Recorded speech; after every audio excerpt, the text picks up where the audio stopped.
Hermanos, muy buenas noches.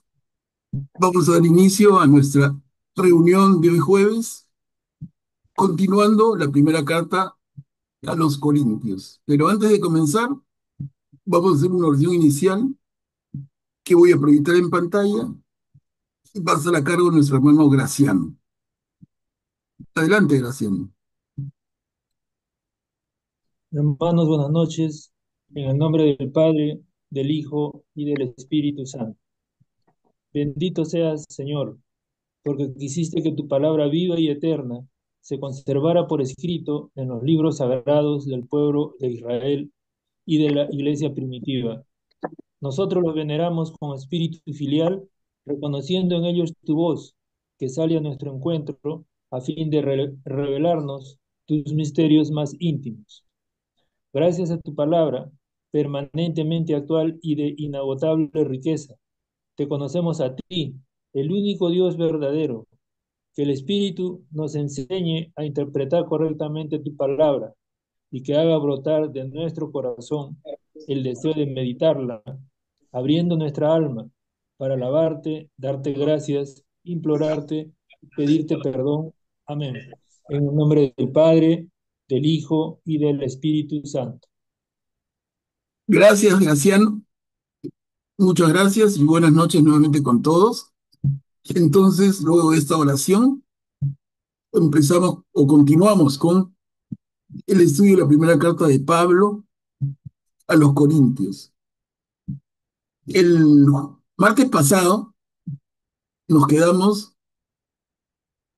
en el capítulo 11, al final del capítulo 11.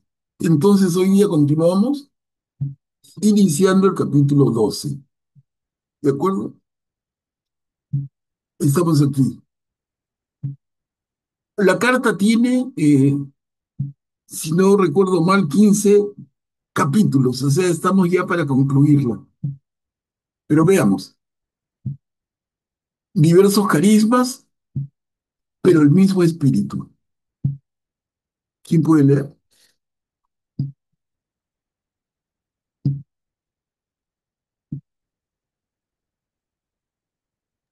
Yo puedo leer, hermano Pablo. Gracias. Con relación a los dones espirituales, no quiero, hermanos, que ustedes vivan en la ignorancia. Ustedes saben que cuando todavía eran paganos, se dejaban arrastrar ciegamente al culto de dioses inanimados. Por eso les aseguro que nadie, movido por el Espíritu de Dios, puede decir, maldito sea Jesús. Y nadie puede decir, Jesús es el Señor si no está impulsado por el Espíritu Santo. Ciertamente hay diversidad de dones, pero todos proceden del mismo Espíritu. Hay diversidad de ministerios, pero un solo Señor. Hay diversidad de actividades, pero es el mismo Dios el que realiza todo en todos. En cada uno, el Espíritu se manifiesta para el bien común.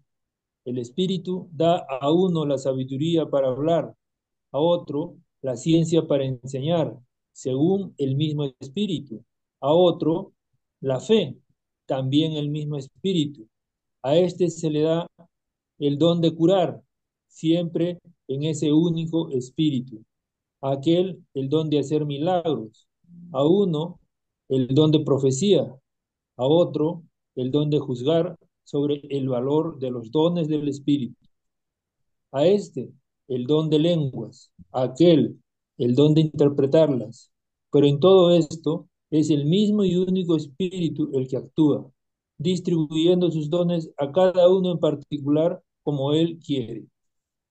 Ujú. Gracias, Graciano. Muy bien. Entonces, miren, Pablo nos habla aquí en esta perícopa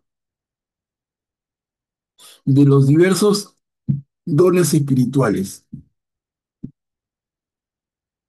Y podemos ver como primera cosa que salta, ¿no? Cómo habla de Dios y habla del Espíritu de Dios y habla de Jesús. Termina el primer párrafo diciendo, nadie puede decir Jesús es el Señor si no está impulsado por el Espíritu Santo. Miren, oportuno el comentario porque este domingo en la iglesia celebramos el Domingo de la Santísima Trinidad. Y acá está presente. Nosotros decimos, y hemos venido comentando antes, la Santísima Trinidad se establece en la iglesia como dogma a partir del Concilio de Nicea en el año 325. Pero definitivamente el tema estaba desde el comienzo y acá lo vemos. Esta carta de Pablo es de los primeros escritos del Nuevo Testamento, anterior a cualquiera de los evangelios. Y miren cómo ya Pablo nos tiene presentes a Dios Padre, a Jesús y al Espíritu de Dios, o como él también dice, el Espíritu Santo. Y en función de eso, habla de dones, que luego nosotros podemos reconocer como dones del Espíritu Santo. No textualmente, pero va por ahí la idea muy fuerte. Y va enumerando diferentes dones. No sé, les comento, para mí me es fácil reconocer todos: sabiduría para hablar, la ciencia de enseñar, la fe, el don de curar, el don de hacer, el don de hacer milagros, el don de la profecía, el don de juzgar y el valor de los dones. Pero ahí viene, el que se me hace difícil a mí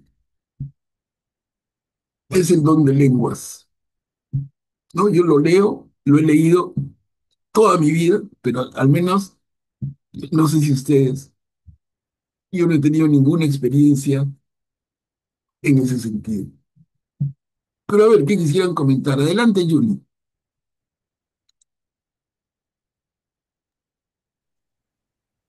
Yo quería comentar, eh, yo formé por muchos años parte de un grupo carismático y bueno, la fiesta de Pentecostés, que fue el domingo pasado, era pues una de las fiestas más grandes para nosotros, más hermosas, en que el Espíritu entra en los apóstoles y los anima a salir de donde estaban encerrados y a predicar el Evangelio con todas sus fuerzas.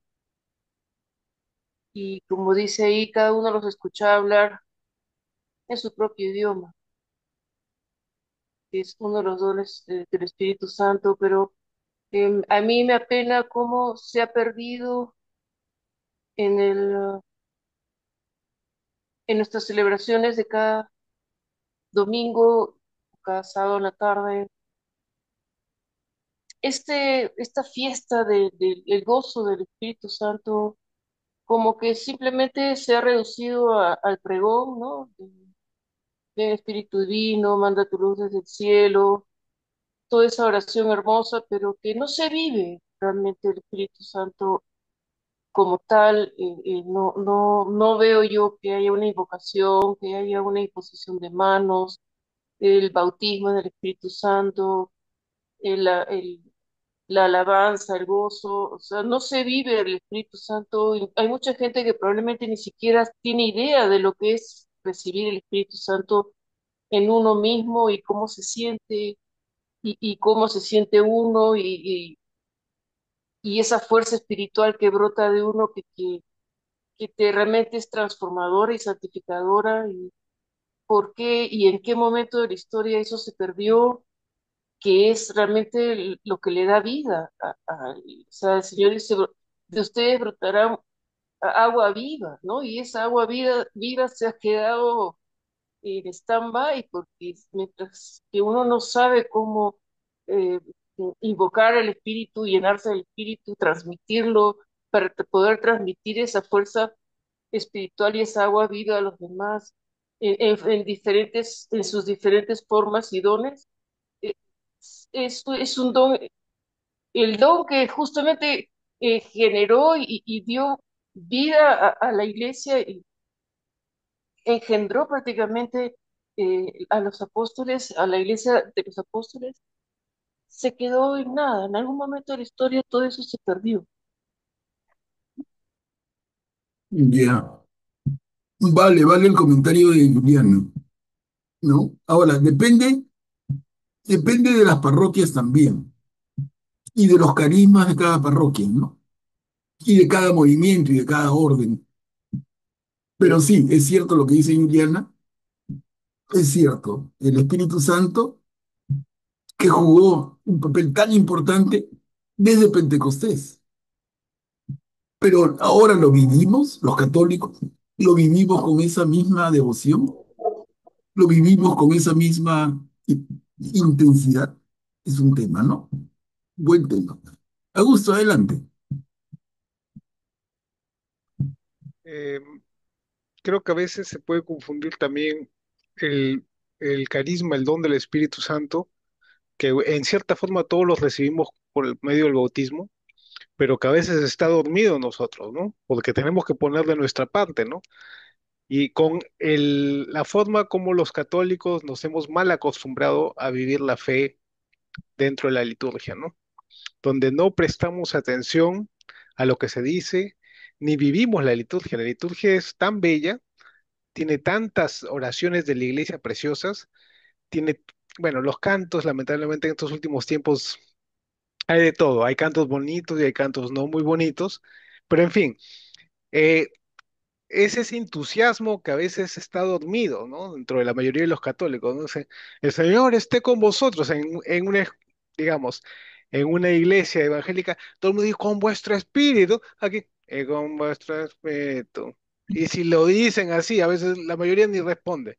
Entonces, es una, es un letargo, ¿no? Como si estuviéramos dormidos. No, no, no. Y cuando cantamos a Dios, casi nadie canta, canta el coro y todos ahí a veces aplauden. Estás cantándole al Señor, le estás alabando al Señor, ¿no? No tenemos la conciencia, digamos, de eso. Yo creo que falta formación que se explique esto, ¿no? Que le haga entender a la gente por qué se hace y por qué lo debe hacer, ¿no? Que es parte de la alabanza, ¿no? Jesús dice que si nosotros nos avergonzamos de él se avergonzará de nosotros en el día del juicio, ¿no?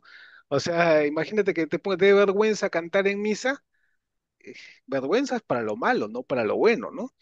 Desde ahí se vive el gozo del Espíritu Santo, ¿no? El Espíritu Santo está en cada uno de nosotros, pero tenemos que hacerlo brotar, tenemos que irradiar esto a los demás, ¿no? Y mientras uno lo haga y otro lo comienza a hacer, si todos lo hicieran, sería muy distinta cómo se vive, yo creo, la misa, cómo se vive la asamblea y podría generar encuentros posteriores a la asamblea, como se hace en algunas parroquias, ¿no? Que hay encuentros posteriores a la misa que salen es un compartir o algo, ¿no? Ujú, ujú.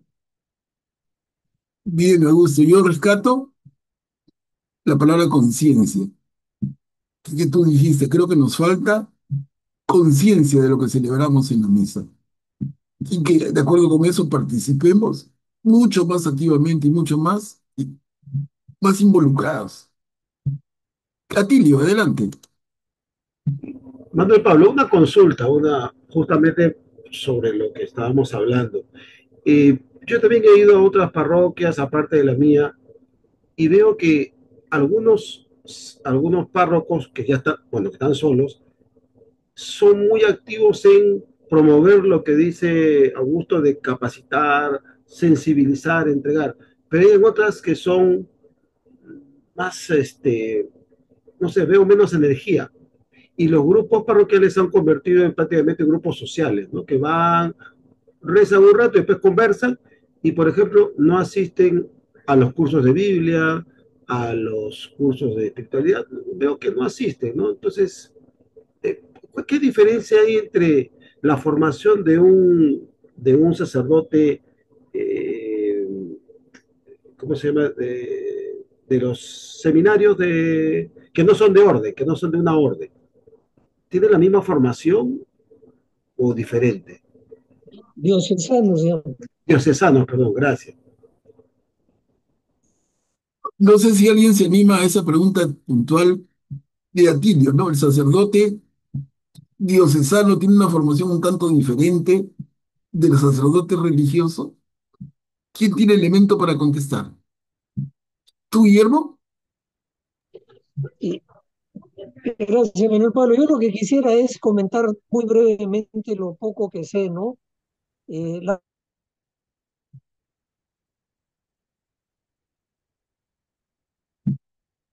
Guillermo se ha congelado, parece.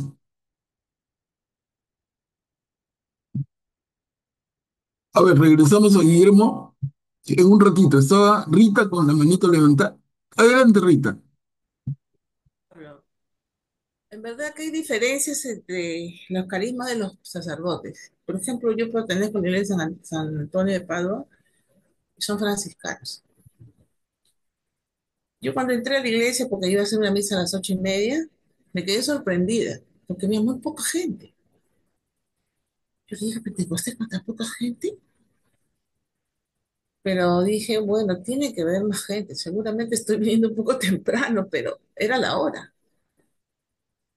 Y comenzaron a venir los chicos, los catequistas, los que iban a hacer su confirmación. Mira, la misa fue hermosa porque tiene un coro muy hermoso. Si conoces un poco la palabra de lo que ha venido, entonces te ayuda, ¿no? Y tienes que estar muy atenta, como dice Augusto, a lo que viene, pero también vi poco ánimo. Eso, la misa definitivamente para mí fue uno de los puntos principales. Me quedé hasta las 12 de la noche en oración con ellos. Cada uno hacía su rosario, diferentes oraciones, pero sabes que había una sequedad total.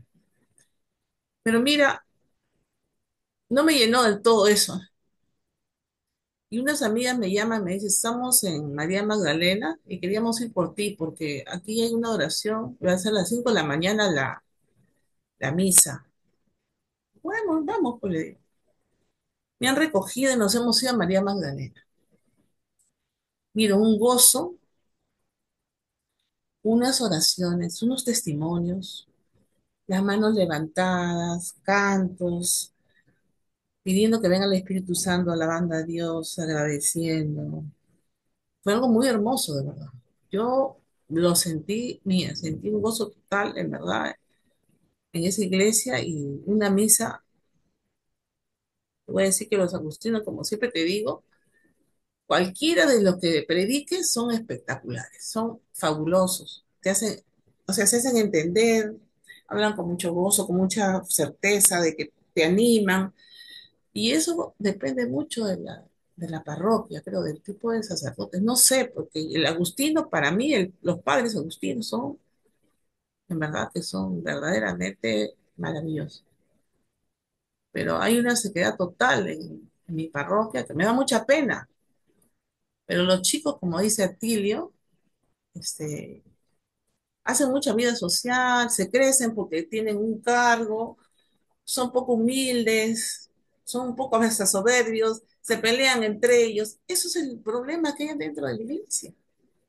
Mientras haya eso y no haya esa confraternidad que también pide el Papa y que el Papa está de una u otra manera diciendo que él ha trabajado con gente fraterna, que ha trabajado en comunidad, ha tenido que aprender quechua para comunicarse con el resto, para que sientan que Dios está ahí. Mientras no haya eso, creo que hay mucha sequedad en las iglesias, en verdad. Es una pena, pero sí, yo tuve la bendición de que este día sí lo viví como ningún otro año que he vivido en mi vida, porque sí fue maravilloso estar aquí. Claro. Ahora, de todas maneras, como decía Augusto, cada uno tiene que poner de su parte, pues. Exacto. De todas maneras, cada uno teniendo más conciencia de, oye, estoy yendo a misa, ¿qué significa la misa? Manuel Pablo, ¿y sabes qué? Un Pues, silencio total en los momentos así de la misa, son un silencio total. Y eso es algo maravilloso realmente, ¿no? Que la gente adore a su Señor en el momento más grande que Él está, se pone ahí, ¿no? Y en pocas iglesias lo claro, hay, en verdad. Es verdad que yo, por compartir. yo creo que apuesto siempre por ellos porque yo a veces, no hay confesional en San Antonio, me voy a María Magdalena. O sea, yo me acomodo con las dos iglesias, pero prefiero María Magdalena, porque me llena más cada homilía, cada evangelio que te dan, te brindan, te abren tu corazón, ¿verdad? Y no todas las iglesias son así. No todas las parroquias, la iglesia es Todas una. las parroquias. Mira, yo he ido a las misas de... Tú no vas a diferentes iglesias. Tú vas a la iglesia No, católica. mira, con esto de la cual he ido, he visitado varias iglesias ¿Qué? ¿Vas a otra iglesia que no es la católica? católicas, la iglesia de No, son Santo parroquias. Domingo. He estado en una misa. Rita, son parroquias, no son iglesias. Bueno, parroquias, sí, he estado en, Tu iglesia es la iglesia católica, tú no vas a otra iglesia, pues. claro, Santo Domingo, he estado en San Pedro. Te agradezco porque sirve bastante tu testimonio. A ver, vamos a dar la palabra. Gracias, Rita. A ver, a Graciano. Gracias, Manuel Pablo.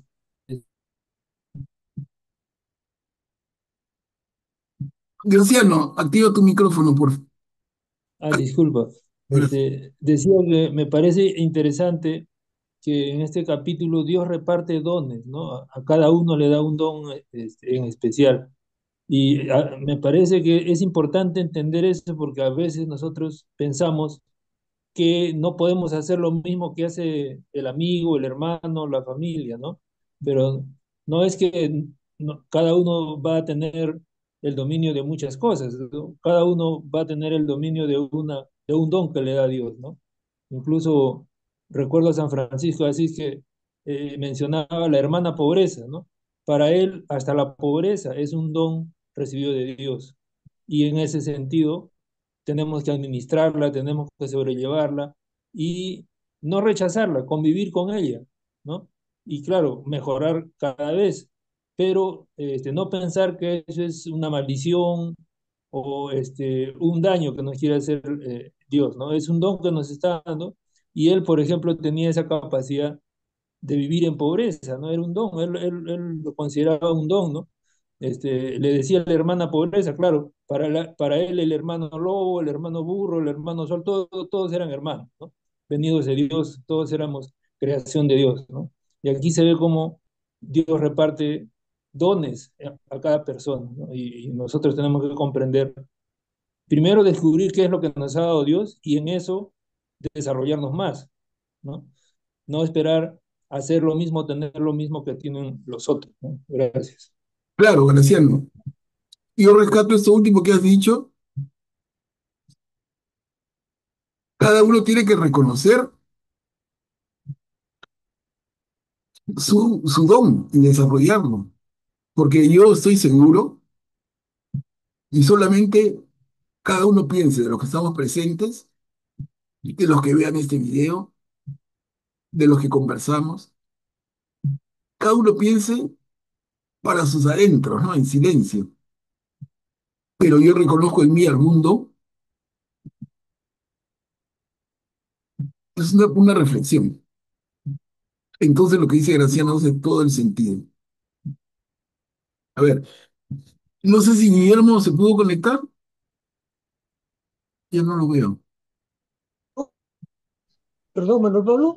Guillermo, se congeló la imagen cuando ibas tú a dar el alcance de lo que comentó Atilio, de la Sí, diferente formación me quedé fuera. diocesano y un sacerdote religioso, ¿no? Exactamente, ¿no? Esa es la gran diferencia que se llama clero regular, porque están regidos por una regula, en latín regla, ¿no? Esas son todas las órdenes y congregaciones religiosas. Y el clero secular, porque es el clero que está en el siglo con las personas, como los laicos, ¿no? Esa es la gran distinción. La formación es básicamente la misma. Ambos estudian unos años de filosofía y otros años de teología.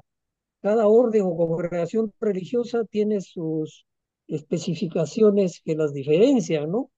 Por ejemplo, los jesuitas, todos tienen además una profesión universitaria que los hace más capaces para desenvolverse dentro de su ministerio. Pero en el fondo, todos son presbíteros, todos son ordenados presbíteros, ¿no? Y la vida que llevan en adelante es diferente. Las órdenes y congregaciones religiosas viven en comunidad siempre. La comunidad puede ser pequeña, dos, tres, cuatro, según el número de integrantes que la tenga. Están ubicados en parroquias que tienen bajo su administración, mientras que el clero secular sí son los llamados párrocos, que conocemos la mayoría, ¿no? Están a cargo de una iglesia y tienen normalmente un sacerdote que los ayuda, que se suele llamar vicario, que es el cooperador, el ayudante inmediato del párroco, ¿no? Eh, lo que vemos a cada día, no solo en el Perú, sino en el mundo entero, es la escasez de sacerdotes para las necesidades de la Iglesia Católica en cuanto a su número. Entonces, la mayor parte de los integrantes de la Iglesia Católica somos los laicos. Por eso los laicos tenemos que asumir nuestro papel. El papel nuestro es el papel que tuvieron los apóstoles en un comienzo y después los discípulos y conforme fueron creciendo, ¿no? Ese mandato de Cristo fue para ellos, pero es válido para nosotros. Ir a todas partes y predicar el Evangelio, bautizar en el nombre del Padre, del Hijo y del Espíritu Santo. Eh, entonces, lo que yo veo como fondo del tema es el compromiso de cada uno, Manuel Pablo. Uno tiene que ser comprometido con su fe y el compromiso es estrictamente personal y uno es el que asume la responsabilidad consciente de su compromiso y uno es el que se disciplina y se regula en sus horas de estudio, en sus horas de oración, en sus horas de prácticas litúrgicas, etcétera, ¿no? La tarea que tenemos los laicos en este momento es de mucha responsabilidad, porque sucede lo que hemos oído que han comentado uno y otro, ¿no? Gente joven que toman con entusiasmo juvenil su compromiso con Cristo y eso está bueno para la edad en que tienen. Y gente un poco mayor y gente de la llamada tercera edad también. Pero el compromiso es igual de todos. Lo que debemos tener es lo que se suele llamar una militancia católica, ¿no?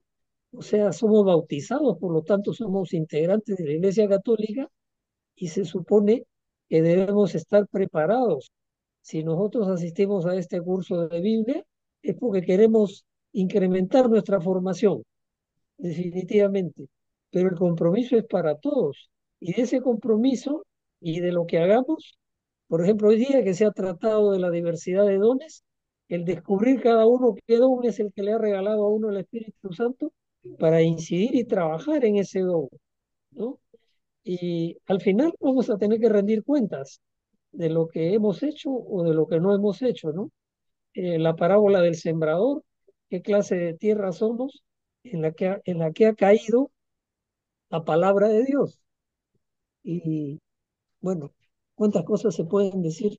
Ojalá que sirva algo de lo que he comentado. Excelente, Guillermo. Gracias, Manuel Pablo. Excelente, muchas gracias, muy claro. A ver, damos la palabra a Cuchi. Adelante, Cuchi. Muchas gracias. Entre un sacerdote diocesano y un religioso, los diocesanos reciben la misma formación definitivamente, son sacerdotes, pero después el diocesano está bajo la autoridad del obispo de la diócesis a la que pertenece, en la que se formó. Un religioso ya recibe otro tipo de, digamos, formación, le voy a llamar, no tengo otro vocabulario para expresarlo, pero de acuerdo a las reglas eh, que rigen la orden religiosa y están directamente bajo el mando del superior de la orden, que los pueden cambiar o enviar a hacer misión a cualquier lugar. Ellos salen, van. El diocesano eh, no puede hacer eso. Está abocado a la parroquia que le asignan, si es como párroco o como vicario, pero bajo las órdenes directas del obispo de la diócesis a la que pertenece. Además de que la diferencia también de los votos. El diocesano hace promesas, dos, el religioso tres votos solemnes. Hasta ahí tengo esa idea porque justamente hoy día me tocó una conversación y me puse a algo para poder entender yo misma la diferencia entre uno y otro. Ujú. Gracias. Gracias, Cuchi. Muchas gracias. Atilio, adelante. Sí, lo que preguntaba era justamente porque yo también, así como dijo Rita, el año pasado, por ejemplo, la semana de Pentecostés, la novena de Pentecostés, la hicieron sacerdotes saudistas que vinieron invitados de otra parroquia, el padre Meloni y otras personas, que hicieron pues maravillosa, para mí fue una novena maravillosísima. El día sábado la vigilia fue espectacular. Hubo en la parroquia, hubo cerca de 800 personas hasta la 1 de la mañana. Nadie se quería ir porque le hicieron, pero, o sea, con un ímpetu, con un carisma, no sé. Y este año, creo que si fuimos 80 en el templo, fue demasiado. Y el sacerdote que vino llegó a las 11:35, 11:40. O sea,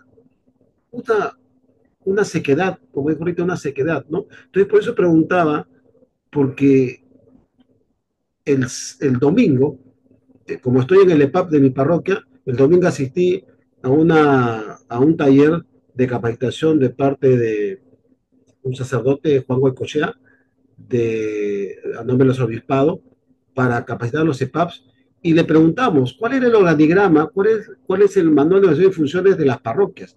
Y me dice que no hay. Digo que no había ninguna organización, o sea, las funciones del párroco y de los demás integrantes de los consejos parroquiales no están escritas en ninguna parte. Me dejó impresionado, ¿no? O sea, yo, marino, acostumbrado a estar en reglamentos y reglas, yo pensé que era así. Yo sé que las órdenes religiosas tienen reglas, pero la parte diocesana, ¿por qué no? Me dejó impresionado. O sea, por eso lo digo, ¿no? Yo creo que cada sacerdote, cada seminarista sacerdote va descubriendo sus dones durante su formación, al igual que los laicos, ¿no? Entonces, eso a mí me ha quedado eso muy, muy grabado, y la verdad que yo me voy a acercar más a mi párroco para decirle cómo le ayudo para hacer un manual de funciones de la parroquia, ¿no? Para que cada grupo haga en conjunto y no cada grupo hace lo que le parece y cada uno patea por su lado, ¿no? Como se dice. Entonces, eso es lo que yo observo en mi parroquia. Hay una falta de espíritu. Hablan mucho, hacen poco, o hacemos poco. Eh, como digo, el año pasado estos sacerdotes budistas lo hicieron excelente. Bueno, mi primer Pentecostés completo hasta la vigilia. A la 1 de la mañana no queríamos ir. Este año, si no nos invitan refrigerio a las 10 de la noche, creo que la mayoría abandonaba el templo. Y eso, la verdad que me preocupa bastante. Gracias, Atilio, por compartir. Beatriz, adelante. Buenas noches. Yo quería hablar acerca de los dones que estábamos viendo en este capítulo, en esta pericopa. Yo estaba pensando que los dones, como escucho, ¿no? Que tenemos que descubrir el don que se nos ha dado. Eh, yo creo que nosotros, como seres humanos hechos por nuestro Dios, eh, tenemos muchos dones y a veces utilizamos un don y a veces necesitamos otro don y a veces otro don. O sea, no podría yo creer, probablemente sí haya un don en el que uno se puede desarrollar más, pero los dones en sí creo que los tenemos eh, siempre y los usamos según, por ejemplo, hay un momento en que pedimos sabiduría, ¿no? Le pedimos sabiduría al Espíritu Santo porque necesitamos discernir, estamos en un proceso en el que lo necesitamos. Y hay otro en el que pedimos pues por el temor de Dios porque sabemos que estamos yendo no por el camino que tenía que haber ido. Y estoy haciendo lo contrario. Entonces sé que estoy mal y entonces estoy pidiendo por ese don. Entonces no me queda tan, o sea, no me parece hablar solamente de un don y que lo debo descubrir. O sea, ahí es donde me parece que me presiono y siento ¿sabes qué? Aquí no encajo, ¿no? Porque ¿en cuál encajo? Y ahí ya me pierdo. En cambio, yo particularmente lo veo como te he explicado, ¿no? Que los tengo todos. Probablemente el don de lengua nunca lo tenga. Pero bueno, eso, eso es lo que yo estaba pensando. Gracias, Beatriz, por la reflexión. También ayuda a todos. Miren, vamos formándonos en el escucharnos todos. Súper, súper bien. A ver, avanzamos. Acá tenemos dos diapositivas.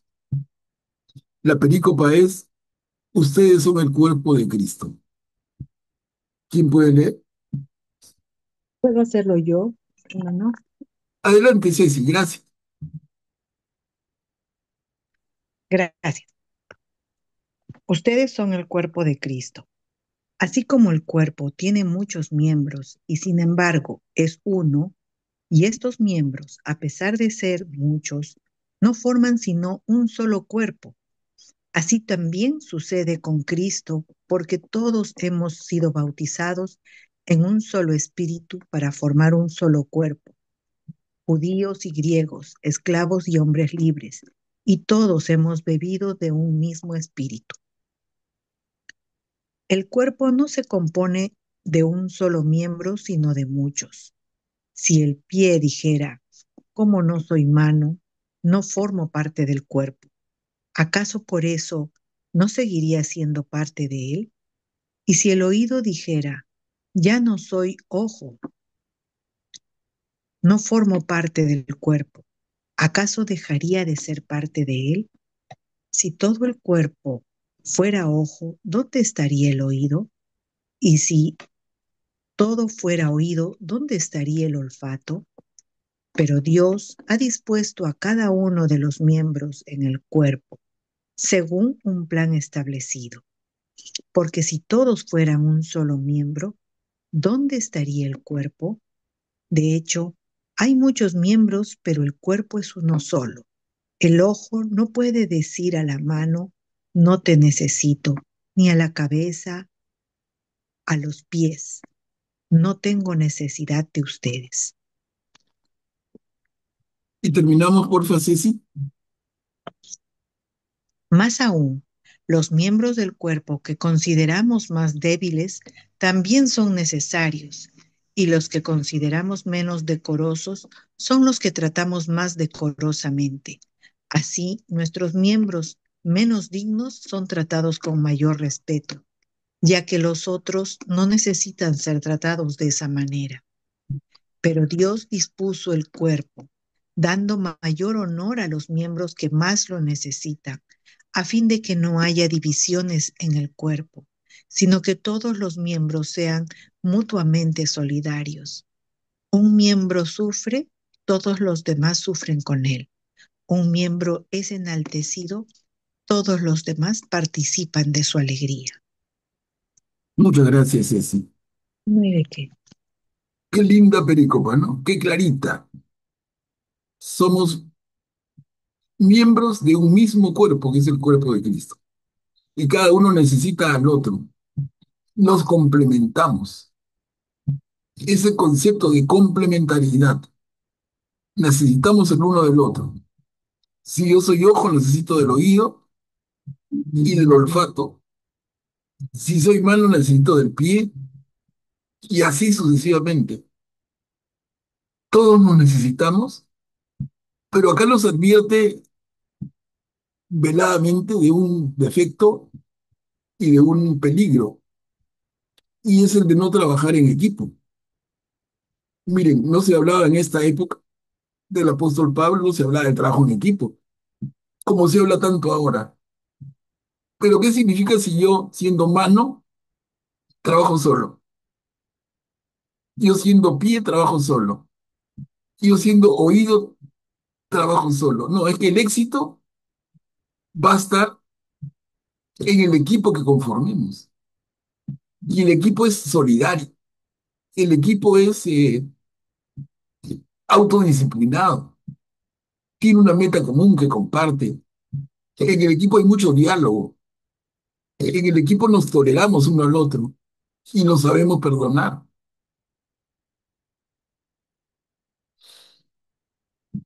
Qué lindo esto. No sé, les doy la palabra si alguien quiere intervenir.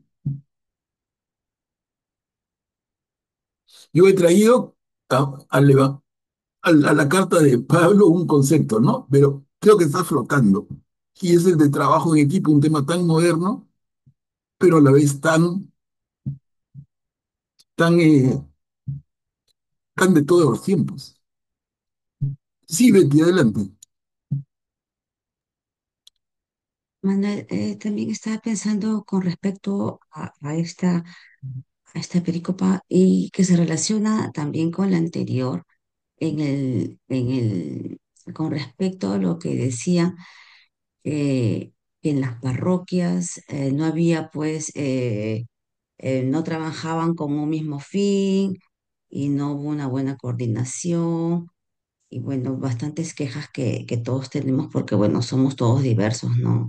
En nuestras parroquias pues nos encontramos personas, muchas personas y todos vemos de diferente manera. O sea, todos, creo que todos este, deberíamos estar como que en un mismo fin, ¿no? En una parroquia, con un mismo objetivo, ¿no? Estar en la parroquia, compartir lo del Señor, ir a alabar a Dios y alabar a nuestro Señor Jesús y otras cosas más, pero bueno, no vamos todos porque como somos, todos pensamos diferente. eh, pero creo que si nos abocamos un poco también a esta pericopa de que todos somos importantes, no solamente podemos pensar de que, ¿sabes qué? No me gustó lo que hicieron, entonces me voy a la otra parroquia, no me gustó y voy por acá y voy para allá, porque querramos o no, pues tenemos una parroquia cerca y, y, y no estamos yendo pues por los compañeros, no estamos yendo por los demás, los demás feligreses, ni tampoco estamos yendo por el párroco, estamos yendo por nuestro Señor Jesús. No nos podemos decir yo no voy porque no me gusta, no sé, y creo también de que la parroquia y nuestra iglesia la hacemos nosotros, o sea, las personas. Entonces, es un buen punto también el que mencionó a Tilio, ¿no? Que decía de que, bueno, yo creo que deberían estar más organizados y que yo voy a colaborar para ver cómo se puede organizar esto. Y que así deberíamos pensar por ahí, ¿no? De que, ¿qué puedo hacer yo por mi parroquia? Para que ésta crezca, para que ésta se una más, para que ésta mejore. No, no solamente quedarnos en mirando, ¿no? Eso es lo que estaba comparando. Excelente, Beatriz, tu comentario, porque yo lo complemento de la manera más sencilla, porque a partir de tu reflexión, la pregunta que debemos hacernos, cada uno de nosotros, en nuestra vida como cristianos y en nuestra vida parroquial es, ¿de qué manera yo puedo contribuir? Esa es la pregunta esencial. ¿De qué manera yo puedo contribuir? Y tiene que ver con los dones, y tiene que ver con las partes del cuerpo, y el trabajar en equipo, y el coordinar. Excelente. A ver, avanzamos, terminamos el capítulo 12 con esta perícopa. Ustedes aspiren a los dones más perfectos.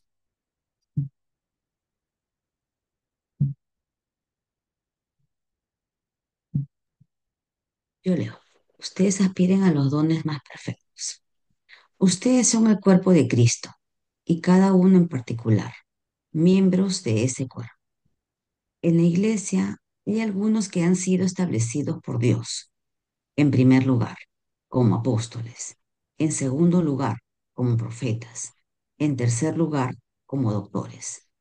Después vienen los que han recibido el don de hacer milagros, el don de curar, el don de socorrer a los necesitados, el don de gobernar y el don de lenguas. ¿Acaso todos son apóstoles? ¿Todos profetas? ¿Todos doctores? ¿Todos hacen milagros? ¿Todos tienen el don de curar? ¿Todos tienen el don de lenguas o el don de interpretarlas? Ustedes, por su parte, aspiren a los dones más perfectos. Y ahora voy a mostrarles un camino más perfecto todavía. Ujú. Gracias, Beatriz. Lindo eso también. Pablo nos va a mostrar un camino más perfecto. Vamos a mirar. Entramos al capítulo 13. Acá son dos diapositivas que siempre recordamos, siempre, siempre, eh, seguramente todos recordamos este capítulo 13 de la primera carta a los Corintios. Si no tengo amor, nada soy. ¿Quién se ofrece a leer esto tan lindo?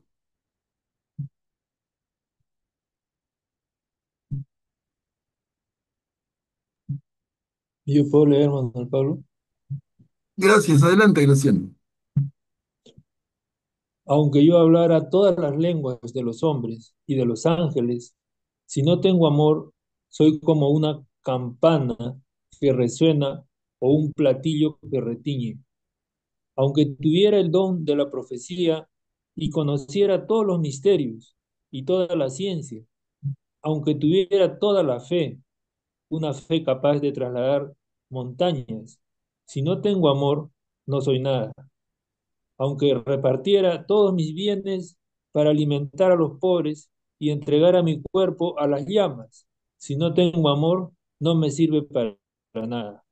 El amor es paciente, es servicial. El amor no es envidioso, no hace alarde, no se envanece, no procede con bajeza, no busca su propio interés, no se irrita, no tiene en cuenta el mal recibido, no se alegra de la injusticia, sino que se regocija con la verdad. El amor todo lo disculpa, todo lo cree, todo lo espera, todo lo soporta. El amor no pasará jamás. Las profecías acabarán, el don de lenguas terminará, la ciencia desaparecerá, porque nuestra ciencia es imperfecta y nuestras profecías limitadas. Cuando llegue lo que es perfecto, cesará todo lo que es imperfecto. ¿Continuamos, Graciano? Mientras yo era niño, hablaba como un niño, sentía como un niño, razonaba como un niño, pero cuando me hice hombre, dejé a un lado las cosas de niño. Ahora vemos cómo en un espejo confusamente. Después veremos cara a cara. Ahora conozco todo imperfectamente. Después conoceré cómo Dios me conoce a mí. En una palabra, ahora existen tres cosas: la fe, la esperanza y el amor. Pero la más grande de todas es el amor. Bien, Graciano, muchas gracias. Qué lindo esto, ¿no? El famosísimo capítulo 13 de la primera carta a los Corintios, famosísimo, que es de lo que más conocemos todos de nuestra Biblia. A ver, se los vuelvo a poner y bienvenido a los comentarios. El amor es paciente, es servicial, no es envidioso, no se alarde. Qué maravilla, ¿no?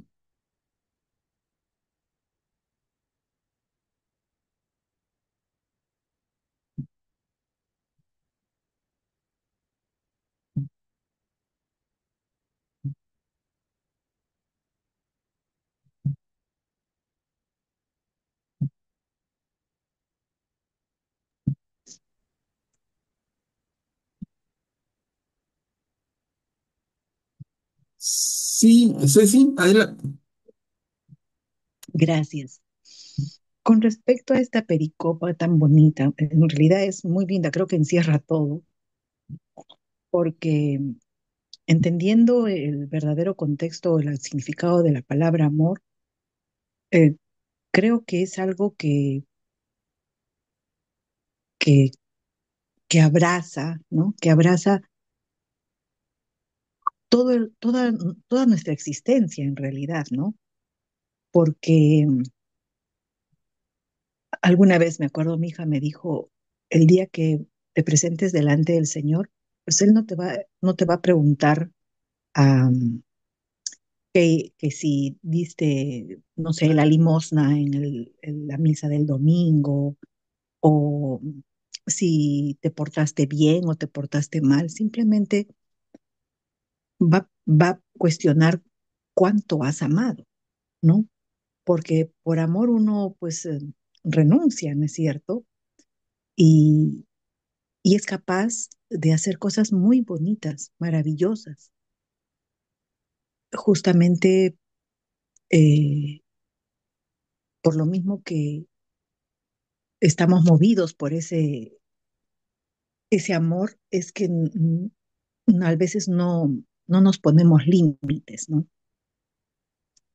Creo que el fundamento de donde debemos partir es justamente eso, cuánto amamos, ¿no? Cuánto amamos, porque de acuerdo a eso es que también obramos. Eso era lo que quería aportar. Gracias, Ceci.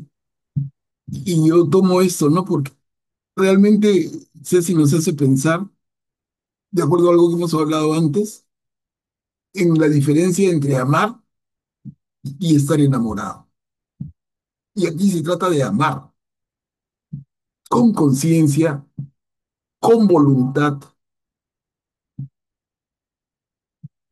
y sin esperar nada a cambio, como el Señor nos ama. Muy lindo. Graciano, adelante.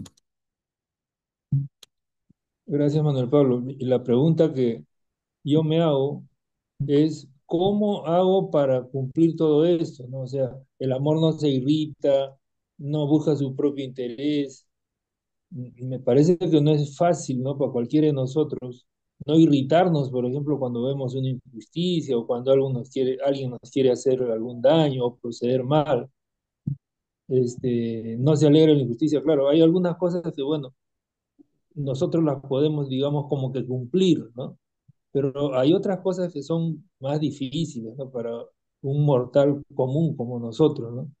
Y yo me pongo a leer y digo, pucha, que yo estoy, pero malísimo porque me irrito, no tengo problemas en el trabajo, y bueno, hacer todo esto, no sé si solo Cristo, ¿no? Bueno, Él es el que entregó su vida, ya es la demostración máxima, ¿no? De todo esto juntos, ¿no? Pero nosotros, mortales, yo creo que lo único que queda es plantearnos que cada día hagamos un poquito, ¿no? Para ir pareciéndonos a todo lo que dice esta perícopa, que es realmente supremo, ¿no? Es una cosa que, no sé, de repente escapa a nuestro entender y a nuestro proceder, a nuestras fuerzas, ¿no? Nos gana todo esto, ¿no?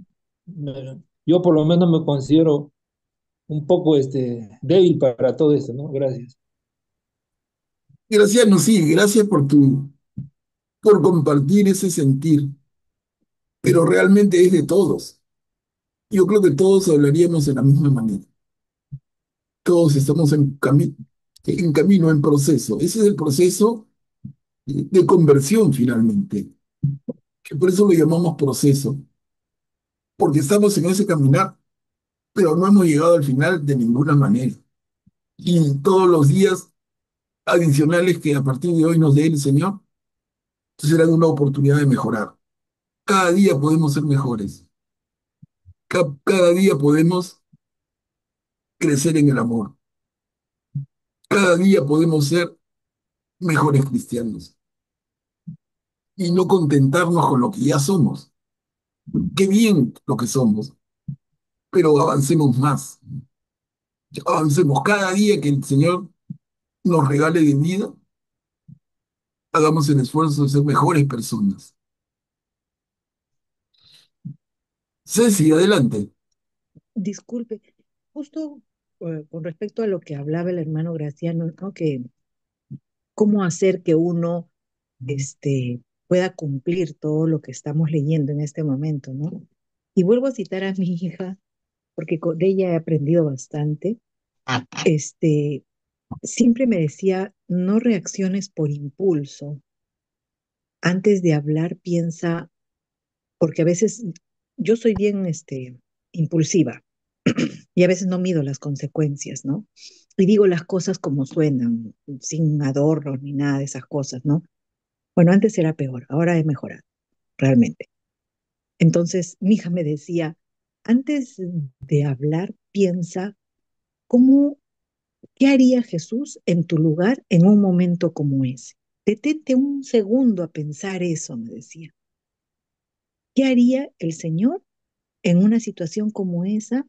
Y si lo que tú haces le va a agradar a Él, ¿no? Entonces ahí yo aprendí a frenarme. Aprendí que no tenía que decir todo a boca de jarro como lo hacía antes, ¿no? Y sí fui aprendiendo poco a poco. Uno puede ir moldeando en la medida que uno tiene el propósito, ¿no? Cuando uno se propone algo, pues es justamente, tiene que trabajarlo poco a poco. Es como la gota de agua que talla la piedra, ¿no? Entonces, es cosa de irlo trabajando poco a poco y proponerse. Gracias, Ceci. Y qué linda tu hija, ¿eh? Bien sabia, Sí, bien sabia, bien sabia. Qué lindo que sea así. gracias. Y qué lindo la influencia que ejerce, porque en este caso uno diría, no, yo como padre ejerzo una influencia sobre mi hijo, pero no, en este caso, que es muy, mucho más común de lo que uno quiere aceptar, pero los hijos enseñan a los padres. Qué lindo. Augusto, Así es. adelante.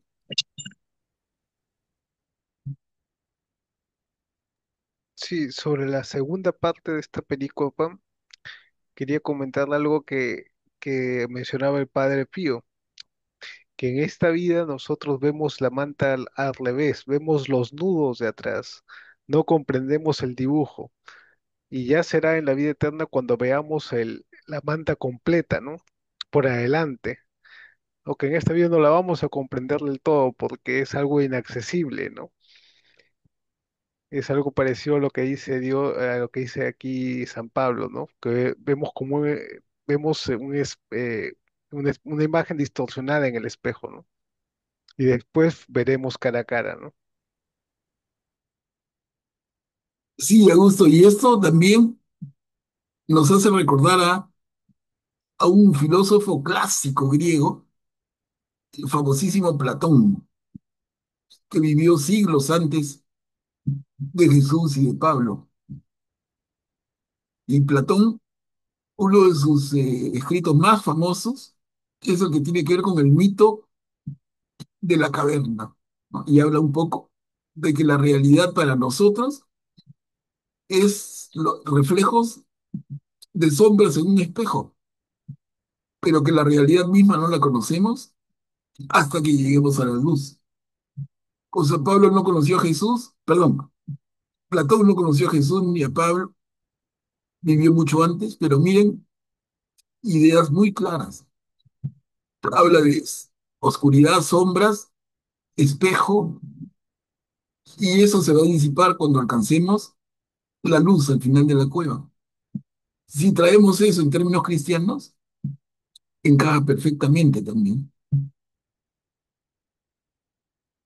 Lindo lo que ha hecho Augusto del Padre Pío cuando estamos viendo la manta por el revés y viendo los nudos.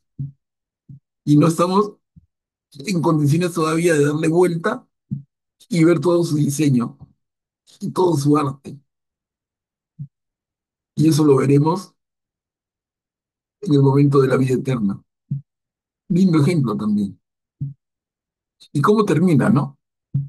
Según la palabra, ahora existen tres cosas: la fe, la esperanza y el amor. Pero la más grande de todas es el amor.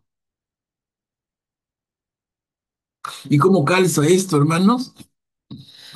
Con el nuevo mandamiento que nos dejó Jesús en el Evangelio de Juan.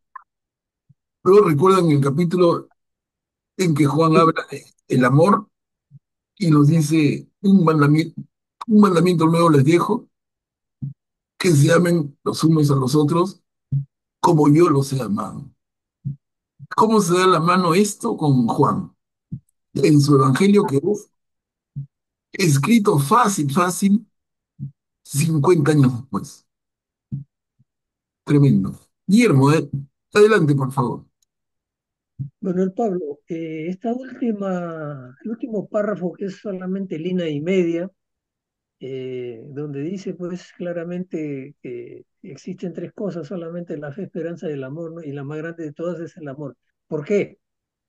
Porque cuando nosotros terminemos en esta vida y pasemos a la vida eterna, lo que pasa en nuestro espíritu, la fe se termina porque ya vemos cara a cara y la esperanza de esa vida futura se concreta.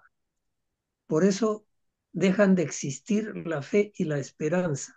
En cambio, el amor permanece y se prolonga eternamente. Por eso remarca San Pablo que la más grande de todas es el amor. Gracias. Gracias, gracias, Guillermo.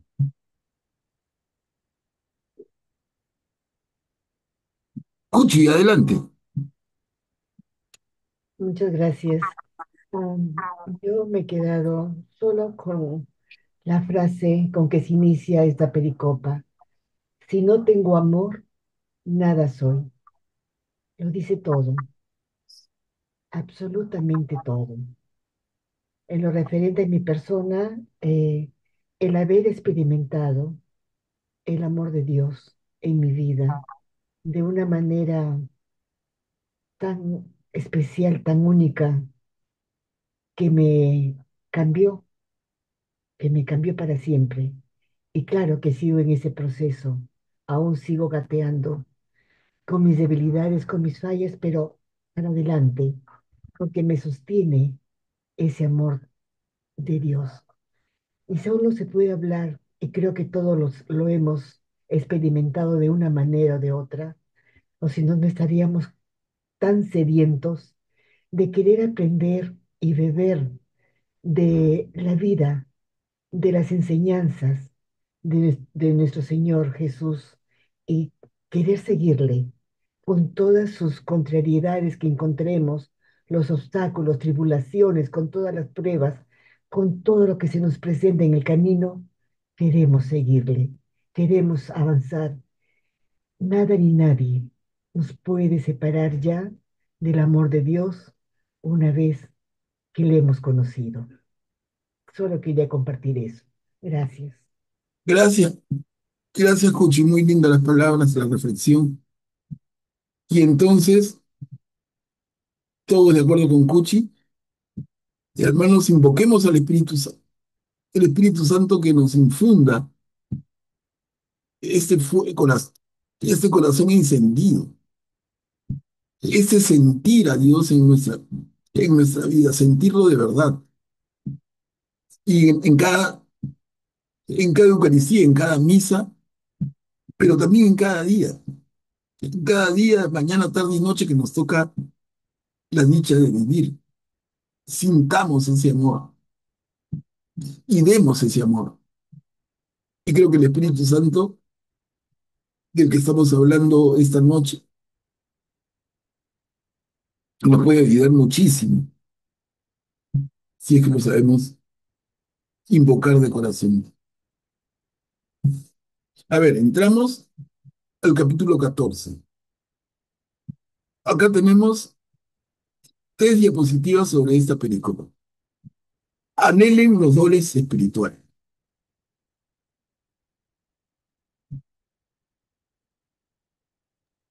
Yo leo, Gracias, Julia.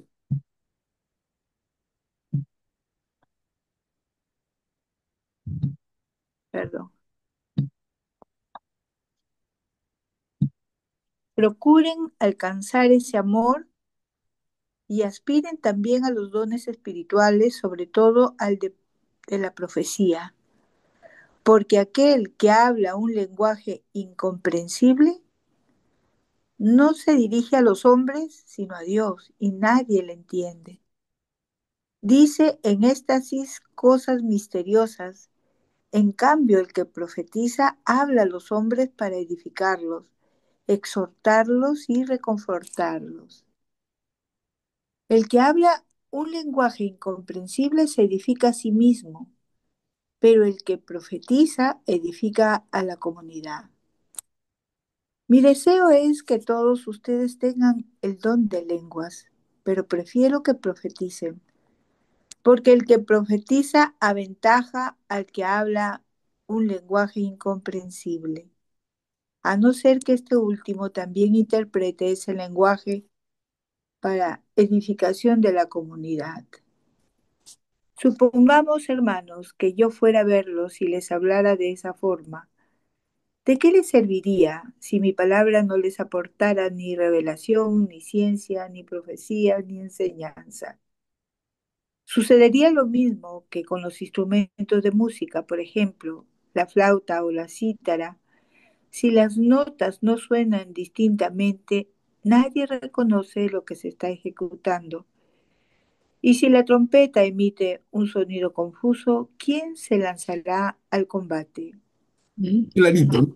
¿Seguimos, Julio? Sí, así les pasa a ustedes si no hablan de manera inteligible. ¿Cómo se comprenderá lo que dicen? Estarían hablando en vano. No sé cuántos idiomas diversos hay en el mundo, y cada uno tiene sus propias palabras. Pero si ignoro el sentido de las palabras, seré como un extranjero para el que me habla y él lo será para mí. Así que ya que ustedes ambicionan tanto los dones espirituales, procuren abundar en aquellos que sirven para edificación de la comunidad.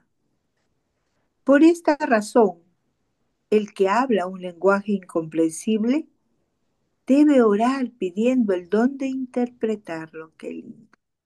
Porque si oro en un lenguaje incomprensible, mi espíritu ora, pero mi inteligencia no saca ningún provecho. ¿Qué debo hacer entonces? Orar con el espíritu y también con la inteligencia. Cantar himnos con el espíritu y también con la inteligencia. Si bendices a Dios solamente con el espíritu, ¿cómo podrá el no iniciado decir amén a tu acción de gracias, ya que no entienden lo que estás diciendo? Sin duda, tu acción de gracias es excelente, pero eso no sirve de edificación para el otro. Ujú. Y terminamos acá. Yo doy gracias a Dios porque tengo el don de lenguas más que todos ustedes. Sin embargo, cuando estoy en la asamblea, prefiero decir 5 palabras inteligibles para instruir a los demás que 10.000 en un lenguaje incomprensible. Hermanos, no sean como niños para juzgar, séanlo para la malicia, pero juzguen como personas maduras. En la ley está escrito, yo hablaré a este pueblo en lenguas extrañas y por boca de extranjeros con todo, y si aún así me escucharán, dice el Señor. Y ni aún así me escucharán, dice el Señor. Esto quiere decir que el don de lenguas es un signo, no para los que creen, sino para los que se niegan a creer.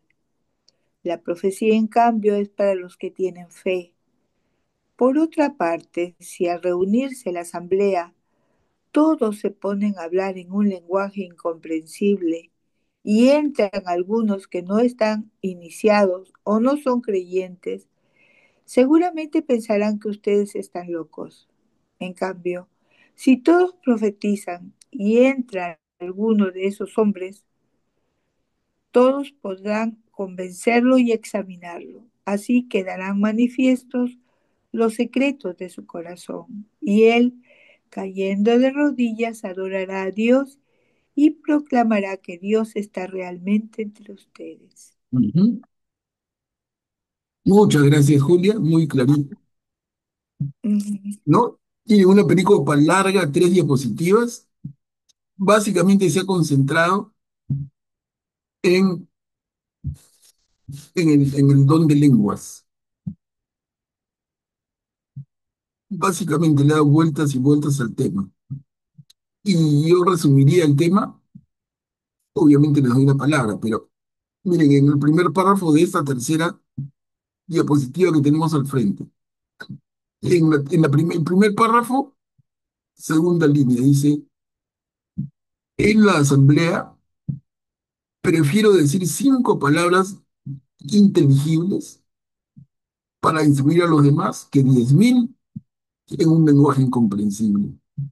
Creo que eso resume clarísima la posición de Pablo. Y luego él dice, yo tengo el don de lenguas, pero no lo uso. Trato de no usarlo en asamblea, por esa misma razón, porque prefiero dar 5 palabras que se comprendan y no 10.000 que no se comprendan, que finalmente es una alabanza a Dios, pero que no edifica a los demás. Y nosotros en el amor nos debemos a los demás. Bien claro el mensaje de Pablo, ¿no? Pero no sé, a ver, el tema es interesante. Si tuvieran algún comentario, bienvenido. En algunas, en algunas asambleas, en algunas iglesias, ¿no? Fuera de la católica, pero también en algunos grupos en la iglesia católica, se valora mucho el don de lenguas. Mucho, mucho. Pero aquí como que Pablo lo frena un poquito. No sin entrar en discusión, pero vale la voz de Pablo en este. Graciano, adelante. Manuel Pablo, una consulta, porque no es la primera vez que escucho sobre el don de lenguas, pero en realidad no conozco mucho del don de lenguas, y acá ya me confundo un poco más, ¿no? El mismo San Pablo le da preferencia a profetizar y los califica a ambos, ¿no? Don de lenguas es menos comprensible que profetizar, que es más comprensible como que para un mortal de a pie, digamos, ¿no? Entonces, ¿qué es en realidad el don de lenguas? ¿Se habla en algún idioma o son sonidos guturales nada más que nadie entiende, como acá el mismo Pablo dice, ¿no? Gracias por la respuesta. Gracias, Graciano, por la intervención. Augusto, ¿tú quieres referirte a eso? Sí, en algo de eso tengo algo de experiencia en el sentido de que he asistido a alguna reunión de esas, ¿no? En las iglesias no católicas, los que suelen utilizar mucho el don de lengua son las iglesias pentecostales. Y esta influencia ha llegado de cierta forma a la iglesia católica y hay grupos de la renovación carismática, ¿no? Que son muy populares ahora y en sus reuniones suelen utilizar el don de lenguas. Yo fui invitado a una de esas reuniones.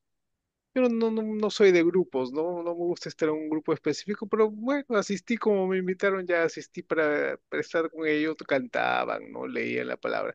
Y en un momento también una de las ministros de la Eucaristía, que pertenecía a este grupo, comenzó a hacer supuestamente el don de lenguas, ¿no? O sea, una cosa que no se entendía nada, ¿no? Y como orar en lenguas, ¿no? Pero bueno, como dice San Pablo, bueno, quizás algo bueno para ella, ¿no? Sea edificante para ella, ¿no? Pero no sé qué tan edificante puede ser para los demás si no se entiende lo que dice, ¿no? Por eso hay que ser prudentes, ¿no?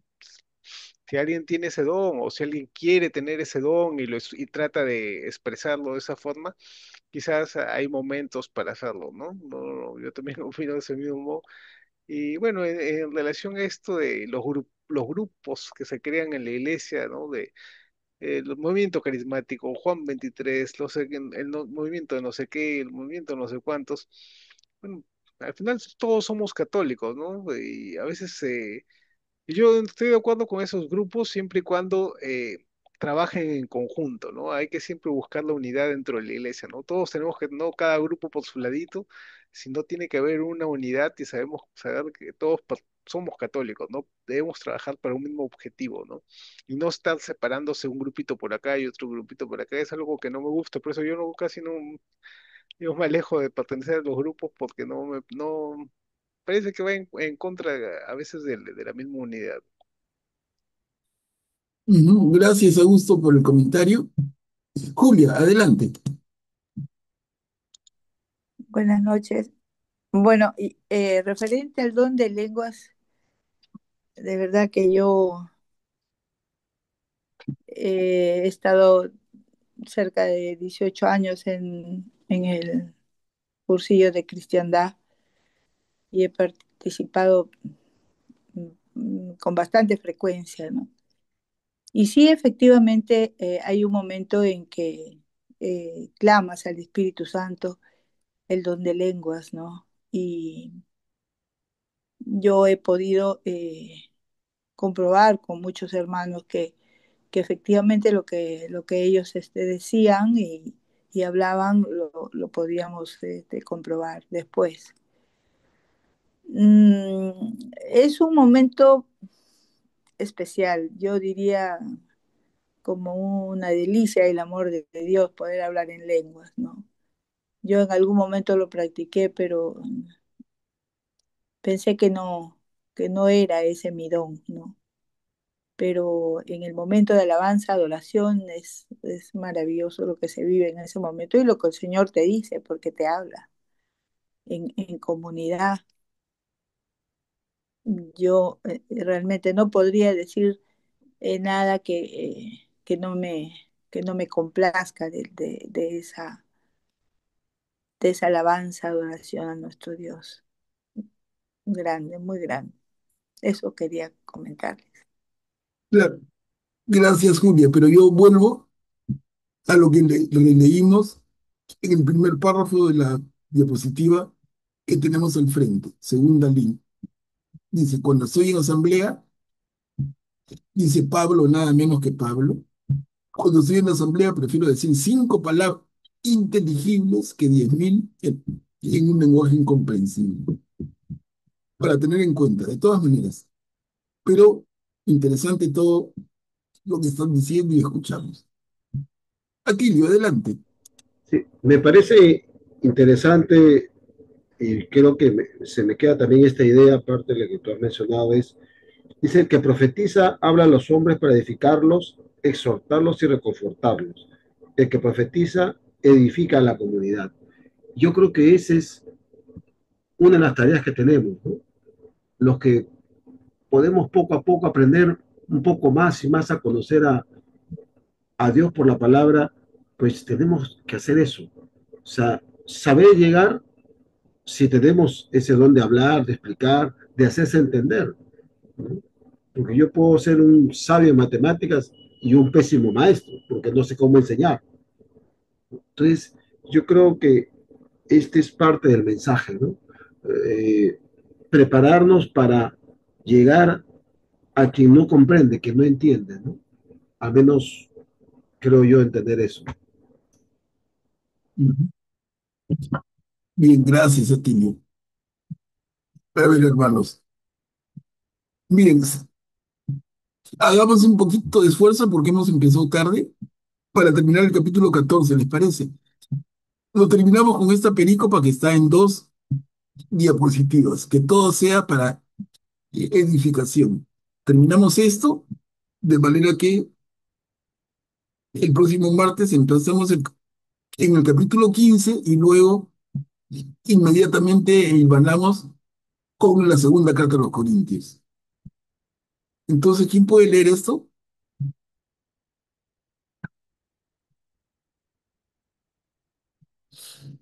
¿Atilio? Sí, por favor. Hermanos, ¿qué conclusión sacaremos de todo esto?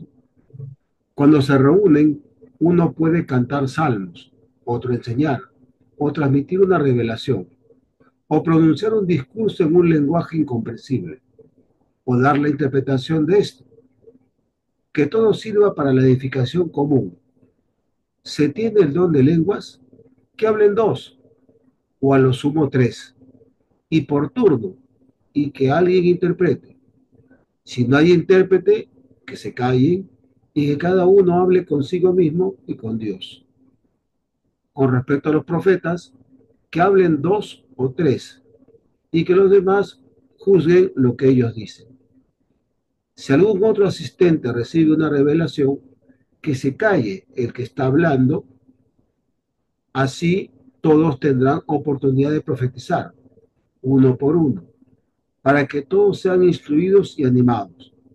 Los que tienen el don de profecía deben ser capaces de controlar su inspiración, porque Dios quiere la paz y no el desorden. Ujú. Como en todas las iglesias de los santos, que las mujeres permanezcan calladas durante las asambleas. A ellas no les está permitido hablar. Que se sometan, como lo manda la ley.